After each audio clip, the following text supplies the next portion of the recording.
Tribuners, selamat sore dan apa kabar Anda dimanapun berada. Senang sekali saya Putri Utami kembali menyapa Tribuners di Tribun Bastory edisi hari ini, Rabu 26 Februari 2025. Seperti biasa Tribuners, di Tribun Bastory kami akan membahas topik-topik yang penting yang pastinya sayang untuk dilewatkan. Dan hari ini kita punya topik seputar kesehatan dengan tema melindungi anak dari pneumonia, panduan penting untuk orang tua. Nah, Tribuners, berdasarkan data dari Kemenkes, angka kematian akibat penyakit pneumonia ini di tahun 2023 itu terdapat 330 kasus dengan angka kematian sebanyak 53. Kemudian meningkat di 2024 dengan 1.278 kasus dan angka kematian di angka 188. Angka ini Tribuners kalau kita lihat ya mengalami peningkatan sebanyak 3 kali lipat. Untuk di tahun 2025 di bulan Januari sendiri itu ada 105 kasus dengan angka kematian sebanyak 12. Nah, berarti bisa disimpulkan bahwa pneumonia ini merupakan penyakit yang cukup berbahaya. Nah, namun sebenarnya apa itu pneumonia dan bagaimana cara mencegah diri dari penyakit ini? Kita akan membahasnya bersama dengan narasumber saya yang sudah hadir di studio tribunambo.com yang berada di Jalan Jenderal Sudirman, Batu Merah, Sirimau, Kota Ambon. Nah, Tribuners, sebelum kita berkenalan dengan narasumber saya ingin mengingatkan kepada Anda bahwa perbincangan kami nanti disiarkan secara langsung di kanal YouTube dan juga Facebook fanpage Tribun Ambon. Jadi bagi Tribuners yang ingin memberikan pertanyaan seputar tema ini, boleh langsung saja di komen di kolom komentar, nanti akan saya tanyakan kepada narasumber saya. Atau juga mungkin Tribuners yang punya pengalaman untuk para orang tua yang anaknya pernah mengalami pneumonia juga bisa sharing pengalamannya, nanti kita jawab kalau memang ada pertanyaan. Oke, langsung saja kita berkenalan dengan narasumber saya yang sudah hadir. Ada Dr. Anita Marlin Mairuhu, MCAT Clean SPACPS, dokter spesialis anak di Siloam Hospitals Ambon. Halo dokter, selamat sore. Halo Kak, selamat sore. Apa kabarnya hari ini dok? Luar biasa, puji Tuhan sehat. Oh, dokter Anita ini ya Tribuners, kalau kita lihat di foto saya lihat tuh udah cantik banget, ternyata aslinya jauh lebih cantik lagi nih Tribuners. Gimana dok hari ini perjalanannya dari Siloam menuju Tribun, gimana, lancar kah? Lancar. Oke. Nah dok, berbicara soal pneumonia, begitu tadi juga sempat saya mention data dari Kemenkes bahwa memang di tahun 2024 itu mengalami peningkatan yang sangat signifikan, bahkan 3 kali lipat. Nah tentunya hal ini membuat kita harus lebih waspada, terutama untuk para orang tua, untuk menghindarkan anaknya dari pneumonia ini. Nah, tapi mungkin juga banyak yang belum tahu apa sih itu pneumonia. Mungkin bisa dijelaskan pneumonia itu penyakit seperti apa sih dok? Halo Tribuners, halo sahabat Siloam, juga Mama dan Papa di rumah. Baik, di saat ini kita akan membahas tentang pneumonia. Jadi sebenarnya pneumonia itu sendiri merupakan peradangan pada jaringan paru dan sekitarnya. Jadi kita harus ingat kata kuncinya ya, jaringan paru. Karena untuk infeksi pneumonia ini, infeksi yang terjadi ini bukan pada saluran pernafasan bagian atas lagi, tapi sudah ke saluran pernafasan bagian bawah, yaitu paru-paru. Makanya untuk infeksi pneumonia ini sendiri merupakan manifestasi atau gejala yang paling berat di antara semua infeksi saluran pernafasan akut. Nah, menurut data yang tadi sudah sampaikan oleh Kak Putri, memang benar pneumonia ini merupakan penyebab kematian terbesar di dunia, di mana menurut data dari UNICEF, data secara global itu di tahun 2018, di mana datanya di sepanjang tahun 2017 itu terdapat 800.000 kematian. Jadi ibaratnya ada satu kematian anak di setiap 39 detik. Bayangkan Kaput dan juga Tribuners, dari kita mulai awal Bastory sampai sekarang udah berapa anak nih yang meninggal kan Kak? Begitu juga dengan data di Indonesia. Data Profil Kesehatan Indonesia di tahun 2021 yang sudah dirilis sama Kementerian Kesehatan juga, pneumonia ini sendiri merupakan penyebab kematian terbesar pada anak di bawah 5 tahun. Tuh. Nah, bicara soal angka kematiannya, kalau tadi kita bahas begitu memang peningkatannya sangat signifikan, itu untuk keseluruhan ya. Tapi kalau untuk anak sendiri gimana dok? Emang anak itu rentan ya terkena penyakit ini? Iya. Untuk anak sendiri sangat rentan terkena penyakit dari infeksi pneumonia, terutama bayi dan balita di bawah 5 tahun. Karena memang mereka paru-parunya belum berkembang dengan sempurna. Seperti itu kan. Jadi apa aja sih dok gejala-gejala yang ditunjukkan oleh seseorang yang mengalami pneumonia ini? Ya. Jadi memang gejala-gejala yang akan timbul ketika anak mengalami infeksi pneumonia awalnya misalnya demam, batuk. Nah, seperti itu kadang orang tua nih bertanya, dok gimana sih cara bedain antara infeksi pneumonia sama anak dengan batuk pilek? Karena awalnya memang demam, batuk. Nah, perlu kita ketahui ada 3 gejala utama infeksi pneumonia. Gejala yang pertama yaitu demam. Demam sendiri merupakan gejala atau reaksi dari tubuh terhadap infeksi. Nah, kalau anak infeksi, anak demam itu tandanya dia ada infeksi. Bisa juga infeksi yang lain, tapi perlu kita ingat, demam sendiri merupakan gejala awal dari infeksi pneumonia. Kemudian gejala yang kedua adalah nafas cepat atau yang biasanya orang tua itu bilang dengan sesak. Nah, kadang saya menanyakan ke orang tua, ini benar nafasnya cepat, apakah sudah dibuktikan secara objektif?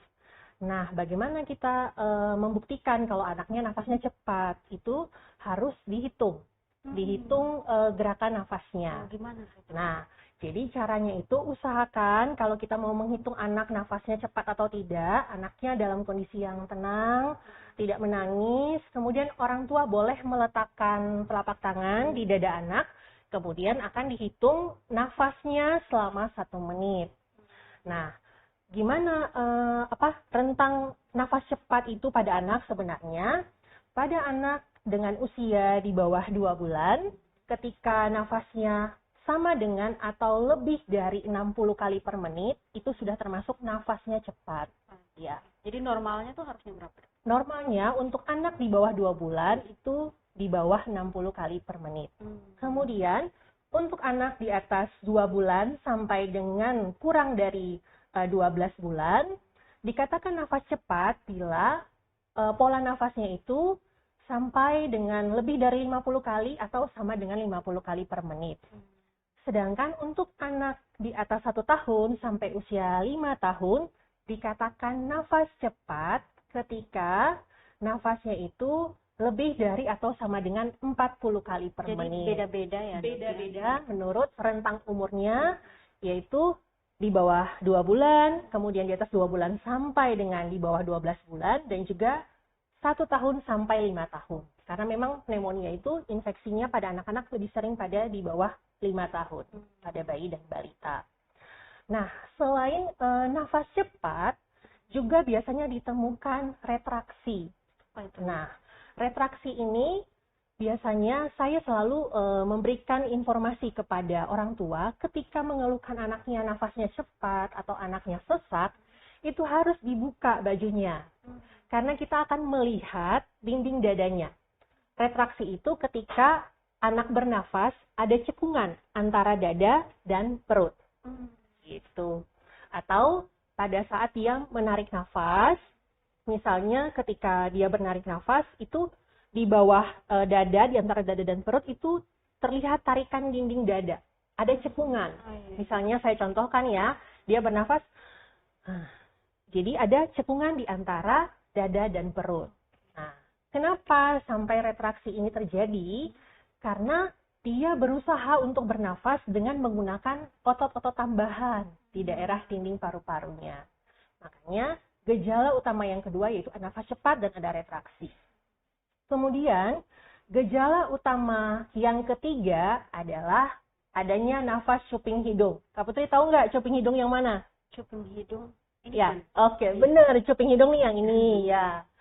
Gejala utama yang ketiga pada infeksi pneumonia pada anak adalah pernafasan cuping hidung. Jadi cuping hidungnya ikut kembang kempis pada saat kita bernafas. Segini ya dok? Gitu. Iya, betul sekali. Kan normalnya Iya, kalau kita normalnya nggak bergerak bernafas, ya. nggak ada cuping, Nggak cuping kembang hidungnya kempis. nggak ada kembang Iya. kempis. Tapi kalau anak dengan pneumonia, khasnya gejala utamanya salah satunya adalah dengan pernafasan cuping hidung tadi. Gitu, Kak. Jadi memang dari ketiga gejala utama ini yang membedakan antara anak terkena infeksi pneumonia dengan anak dengan batuk pilek biasa. Anak dengan batuk pilek biasa, dia nafasnya tidak cepat, tidak ada retraksi, dan juga tidak ada pernafasan cuping hidung. Gitu. Oh ya dok, lalu apakah pneumonia ini merupakan penyakit yang menular? Karena Iya. tadi angka kematian, angka kasusnya tuh besar sekali dan berlipat ganda di saat 2024. Betul sekali Kak Putri, pneumonia ini sendiri merupakan penyakit menular. Jadi yang ditularkan melalui saluran pernafasan. Jadi kan infeksinya di paru-paru nih, tadi kita ingat ya, kata kunci pneumonia adalah infeksi pada paru-paru. Jadi gimana penularannya? Jadi ditularkan dengan cara dihirup. Jadi dihirup, masuk lewat hidung, kemudian ke saluran pernafasan, akhirnya masuk ke saluran pernafasan bagian bawah, sehingga terjadi infeksi di paru-paru. Nah, penyebabnya sendiri banyak. Ada bakteri, ada virus, ada jamur. Nah, yang paling banyak sendiri pada infeksi pneumonia ini yaitu 50% penyumbang terbesar adalah bakteri Streptococcus pneumonia sebanyak 50%. Nah, 20%-nya itu adalah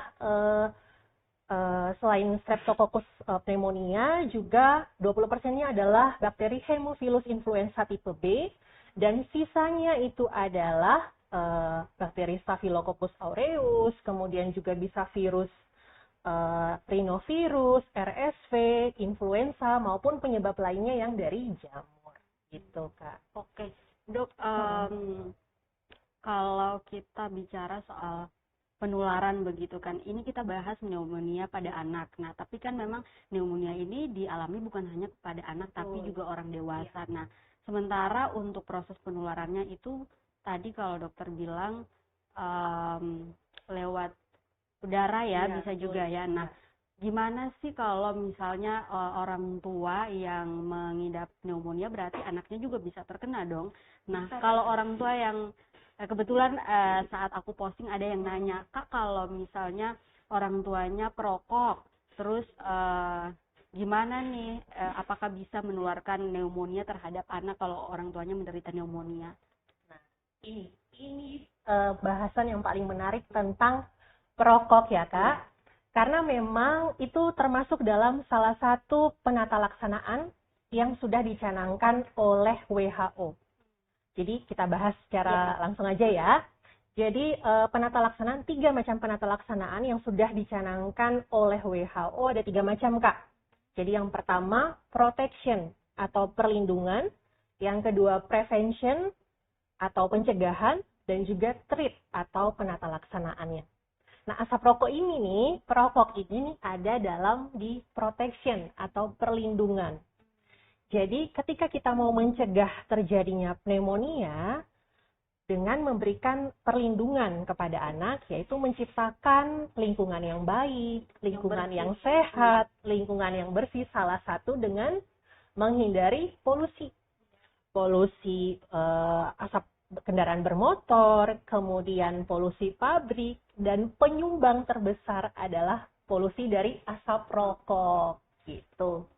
Nah, bicara tentang paparan asap rokok ini memang sangat menarik.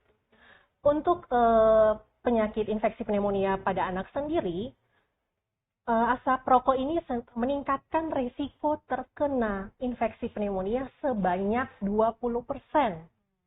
Lebih tinggi daripada anak-anak yang tidak ada dalam lingkungan polusi udara yang penuh dengan asap rokok. Nah, biasanya bapak-bapak akan beralasan, oh saya tidak merokok di dalam rumah. Nah, yang perlu diingat buat kita di rumah adalah tidak boleh sama sekali ada yang merokok di dalam rumah, apalagi yang memiliki bayi dan balita. Nah, ketika beralasan, saya merokok di luar, Dok. Jangan salah, harus diingat ya, asap rokok itu menempel di sekujur tubuh kita. Jadi kalaupun misalnya merokok Merokok di di luar, luar, datang ke rumah tetap ada di pakaian mungkin ya. betul.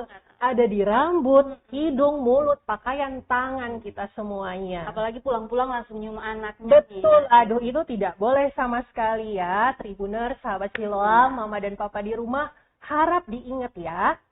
Ketika dari rumah bapak baru pulang merokok, bapak, kakek, om kan punya ponakan, punya anak di rumah yang lucu-lucu, pulang maunya langsung dicium, langsung dipeluk. Tidak boleh sama sekali. Harus diingat, harus mandi, bersih-bersih, gosok gigi, pakai sabun, pakai sampo, ganti baju, baru bisa gendong anaknya yang bayi dan balita. Kemudian juga bagi yang harus diingat adalah bukan cuman bapak-bapak nih yang mungkin punya rekan yang merokok ataupun yang merokok di luar beralasan. Kita yang ibu-ibu juga harus tetap waspada. Misalnya nih, kita ibu-ibu lagi menemani bapak-bapak yang lagi ngopi pagi atau sore sambil merokok. Nah, itu udah kena, kita kan sebelahan gini ibu sama bapaknya, sebelahan udah kena asap rokok. Asap rokoknya menempel. Betul, sudah langsung menempel. Atau juga biasanya ibu-ibu yang pergi ke pasar naik angkot, bersebelahan dengan orang yang merokok. Nah, itu juga sudah terpapar asap rokok, Kak. Jadi tetap pulang harus mandi, bersih-bersih, ganti baju, baru bisa peluk anaknya, cium anaknya. Kemudian protection yang kedua atau perlindungan yang kedua adalah nutrisi yang cukup bagi si bayi ataupun balita. Untuk bayi usia 0 sampai 6 bulan, pastikan untuk mendapatkan ASI eksklusif. Kenapa? Biasanya ada yang nanya, Dok, kenapa sih harus ASI eksklusif? Ini salah satu manfaatnya. ASI eksklusif dapat menurunkan resiko kejadian pneumonia pada bayi, pada balita sebanyak 20%. Jadi ada bonusnya gitu loh, Kak. Kemudian juga selain ASI, setelah usia 6 bulan ke atas bisa dengan ditambahkan dengan makanan pendamping ASI dengan gizi yang seimbang, yang cukup makronutrien maupun mikronutriennya. Makronutrien seperti karbohidrat, lemak, protein, sedangkan kalau mikronutrien itu seperti vitamin dan mineral. Kemudian setelah menghindari polusi, nutrisi, kemudian memperbiasakan untuk pola hidup bersih dan sehat. Jangan lupa cuci tangan, pakai sabun. Apalagi sebelum makan ya, Dok? Iya, betul, apalagi sebelum makan. Nah, untuk penata laksanaan yang berikutnya pada infeksi pneumonia pada anak ini sendiri, yang kedua adalah prevention atau pencegahan itu sendiri. Nah, biasanya orang tanya, gimana, Dok, mencegah infeksi pneumonia pada anak? Ini kita beruntung sekali tinggal di Indonesia, yang dimana pemerintah sudah menyediakan layanan imunisasi yang gratis. Jadi, imunisasi itu paling penting untuk mencegah infeksi pneumonia pada bayi dan balita. Nah, imunisasi apa aja? Biasanya yang orang tua nanya. Imunisasi ada yang sudah disubsidi sama pemerintah, yaitu misalnya imunisasi untuk mencegah penyakit-penyakit yang disebabkan karena Haemophilus influenza tipe B, itu sudah disediakan oleh pemerintah. Kemudian imunisasi untuk mencegah penyakit campak atau measles, karena memang komplikasinya akan menyebabkan pneumonia. Nah, ada lagi imunisasi yang sudah disubsidi pemerintah sejak tahun 2022, yaitu imunisasi PCV. Itu untuk mencegah penularan penyakit Streptococcus pneumonia. Nah, selain imunisasi yang sudah disubsidi oleh pemerintah, ada juga imunisasi yang belum disubsidi pemerintah yang merupakan rekomendasi dari Ikatan Dokter Anak Indonesia untuk mencegah penyakit pneumonia ini sendiri, yaitu namanya imunisasi influenza. Nah, itu sendiri bisa didapatkan di rumah sakit kita, di rumah sakit Siloam. Nah, jadi Untuk pencegahan pneumonia ini sendiri, prevensinya jangan lupa untuk melengkapi imunisasi pada anak, boleh di posyandu ataupun juga di pelayanan kesehatan yang terdekat, terutama bisa juga di rumah sakit kita, di Rumah Sakit Siloam. Nah, kadang nih orang tua tanya, Kak, kalau anak saya telat imunisasi gimana? Gitu kan, Kak? Dok, sebelum itu, untuk anak yang mau melakukan imunisasi itu disarankan dari usia berapa? Anak imunisasi itu sudah diberikan sejak anak itu lahir. Ya, jadi memang sudah ada jadwal yang dikeluarkan, yang direkomendasikan oleh Ikatan Dokter Anak Indonesia dan juga Kementerian Kesehatan. Jangan sampai ada orang tua yang mungkin, aduh anak saya masih terlalu kecil nih. Biasanya seperti gitu itu, kan? Betul. Makanya ini saya mau ingatkan bagi orang tua di rumah, mama dan papa, ketika anak-anak yang masih ditunda-tunda imunisasinya karena alasan seperti Kak Putri tadi bilang, aduh masih terlalu kecil, saya takut anak saya disuntik. Jangan ya, harus segera membawa anak imunisasi sesuai dengan waktunya. Gimana kalau terlambat? Gak apa-apa, masih boleh kita kejar, masih bisa diikuti untuk imunisasinya, dan jangan lupa harus dikonsultasikan ke dokter anak. Gitu. Itu untuk penata laksanaan yang kedua. Banyak nih kalau pneumonianya nih. Nah, untuk yang ketiga, penata laksanaan dari WHO itu sendiri, yaitu treat atau bagaimana memberikan terapi pada anak-anak dengan yang mengalami infeksi pneumonia. Terapi yang utama pada anak-anak yang mengalami infeksi pneumonia adalah deteksi dini, Kak. Jadi semakin cepat orang tuanya paham, orang tuanya tahu, oh anak saya ini bukan batuk pilek biasa, anak saya ini kemungkinan seperti yang dokter Anita jelaskan, kemungkinan dia pneumonia, saya harus cepat bawa.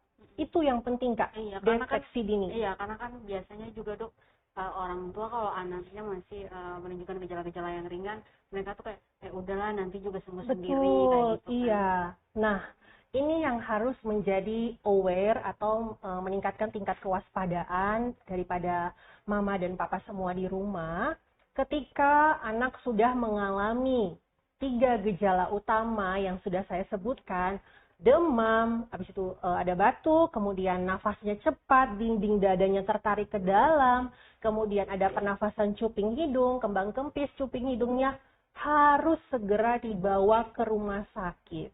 Gitu, Kak. Jadi setelah didiagnosa oleh orang tua juga langsung segera dibawa ya, Dok ya. Jadi diharapkan orang tua sudah bisa paham untuk melihat tanda-tanda bahaya yang seperti tadi saya sudah bilang.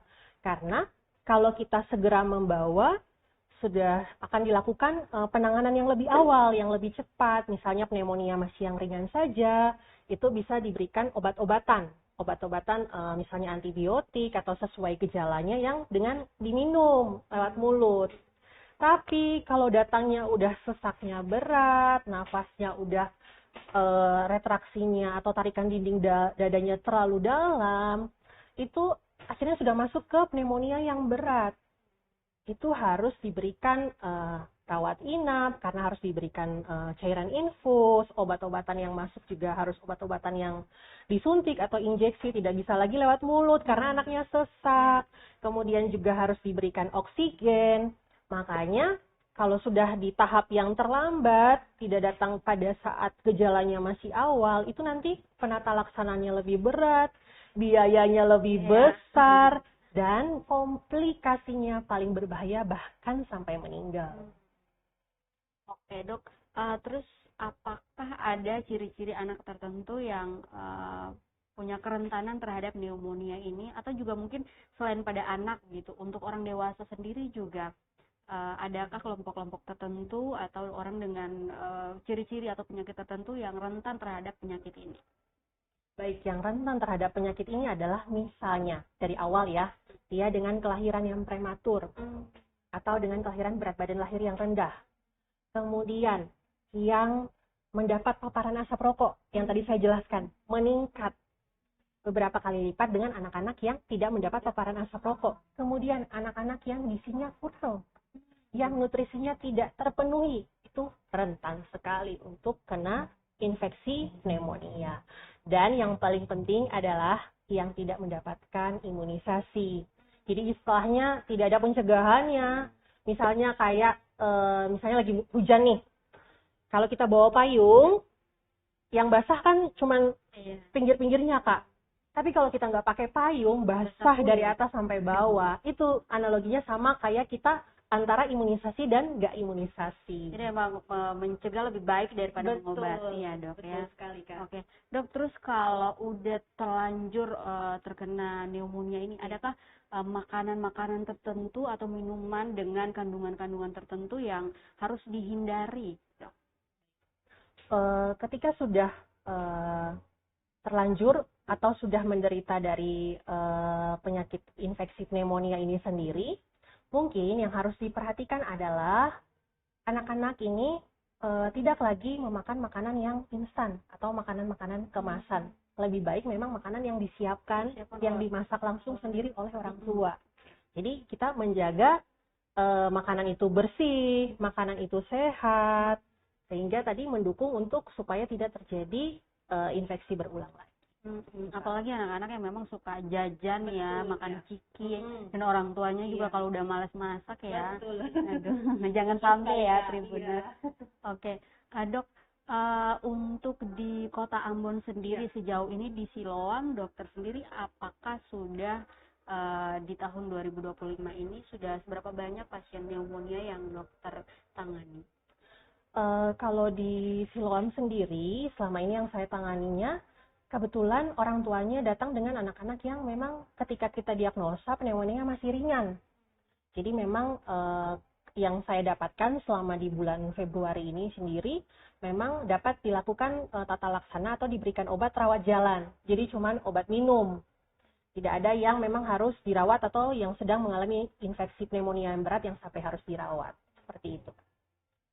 Dok, ini juga mungkin paling penting imbauan untuk para orang tua untuk mencegah anaknya dari pneumonia ini. Mungkin silakan dinasihati nih para orang tua yang bandel mungkin, Dok.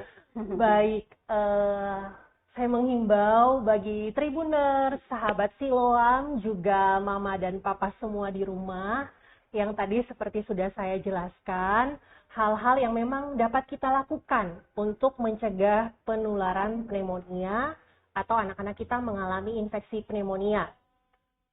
Yang pertama adalah proteksi, yaitu membuat anak-anak kita untuk tidak terpapar polusi, yang terutama adalah asap rokok. Kemudian berikan nutrisi yang cukup, gizi seimbang, yang terpenuhi makronutrien maupun mikronutriennya. Kemudian pola hidup bersih dan sehat dengan cuci tangan dengan sabun. Kemudian juga jangan lupa lengkapi imunisasi, karena memang masih ada orang tua yang belum mau anak-anaknya diimunisasi atau masih menunda-nunda takut anaknya demam setelah imunisasi atau alasan-alasan lainnya. Nah, itu yang harus diperhatikan karena kita harus benar-benar tidak boleh menganggap sepele bahwa pneumonia itu batuk pilek biasa. Bukan. Pneumonia itu berbahaya dan merupakan penyakit yang mematikan untuk anak-anak kita jika sampai terinfeksi. Baik, untuk Tribuners, sahabat Siloam dan mama papa semua di rumah, biarlah kita mau melakukan langkah-langkah kecil yang sudah saya sebutkan tadi, yang nantinya dapat memberikan dampak yang besar bagi anak-anak kita tidak terinfeksi pneumonia, sehingga anak-anak kita dapat bertumbuh, berkembang dengan sehat di negeri kita tercinta, negeri Indonesia, dan juga khususnya di Maluku. Oke, baik. Terima kasih, Dok. Dok, ini saya punya pertanyaan dari ibu-ibu juga nih di WhatsApp. Katanya, Kak, mau tanya apa sih perbedaan kalau anak terkena pneumonia, bentuk ataupun warna dan lain sebagainya, begitu paru-parunya dengan anak yang tidak terkena pneumonia itu. Seperti apa perbedaannya? Jadi kalau bentuk paru-paru itu kan di dalam ya. Tapi kalau dilihat dari luar seperti yang tadi saya jelaskan, Ibu. Jadi misalnya paru-paru yang terlihat adalah nafasnya cepat. Jadi terlihat nafasnya cepat dan juga retraksi. Jadi dinding dadanya di paru-parunya itu masuk ke dalam antara dada sama perut. Jadi ketika bernafas, dia tarikan dinding dadanya lebih ke dalam sehingga anaknya bernafas lebih cepat. Seperti itu, Kak. Oke, begitu Ibu. Aduh, dokter udah kasih imbauan banyak banget nih untuk Tribuners, para moms and dads di rumah. Dokter, terima kasih banyak telah berbagi informasi yang sangat penting baginya untuk Tribuners ketahui, dan mungkin untuk Tribuners yang ingin melakukan pencegahan terhadap anaknya ataupun yang sudah terlanjur terkena dan ingin mengobati juga bisa langsung ke Siloam Hospital Ambon, atau juga ingin mengakses informasi seputar kesehatan juga bisa langsung ke media sosial Siloam Hospital Ambon. Ada Instagramnya, saya lihat, saya pantau tuh mereka selalu update ya setiap harinya. Jadi Tribuners bisa juga mengupdate di sana ya, atau juga bisa melalui aplikasi My Siloam ya. Iya. Oke, Tribuners, tidak terasa saya titip satu lagi, Kak. Oke, boleh Dok. Jangan lupa pencegahannya imunisasi, dan imunisasinya selain tersedia di Posyandu, tersedia di rumah sakit kita juga, rumah sakit Siloam. Iya. Jadi bisa datang ke Siloam ya, Mama dan Papa. Boleh langsung nanti ketemu sama Dokter Anita. Oke. Oke, Dok, terima kasih banyak sekali lagi. Terima kasih sudah berbagi cerita bersama kami di Tribun Ambon. Tribuners, saya Putri Utami beserta seluruh kru yang bertugas mengucapkan terima kasih atas kebersamaan Tribuners. Selamat sore, sampai jumpa dan amatom.